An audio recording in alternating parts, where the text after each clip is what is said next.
కార్తీక మాసంలో ఎంతమంది non veg తింటారు? మేమైతే తింటాము. కాకపోతే ఫ్రైడే సాటర్డే తప్ప మిగతా రోజులు తింటాము. మిగతా రోజులు అని చెప్పి రోజు ఏం తేమండి, సండే రోజు తప్ప ఎప్పుడు తేము.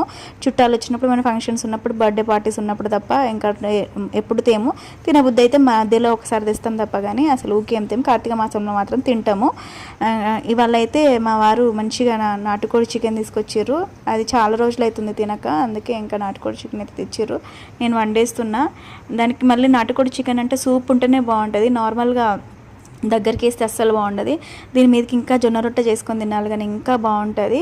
నేనైతే అన్ని కర్రీస్ తింటా నాన్ వెజ్లో. ఇంకా నాకు ఎక్కువ ఇష్టమైన కర్రీ వచ్చేసి ఫిష్ అనమాట. ఇంకా వీటికైతే సూప్స్ ఉండాలి, ఫిష్ సూప్ ఉండాలి, పులుసు ఉండాలి. ఇది నాటుకోడి పులుసు కూడా మంచిగా ఉంటుంది.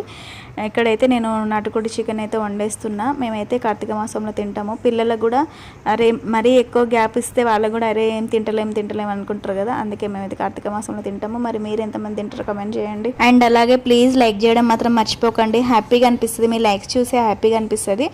అండ్ నిన్న పెట్టిన డ్యాన్స్కి చాలామంది కమెంట్స్ ఉండి లైక్స్ చేసారు, వ్యూస్ కూడా మంచిగా వచ్చినాయి. థ్యాంక్ యూ సో మచ్ అందరికీ. లైక్ చేయడం మర్చిపోకండి. బాయ్.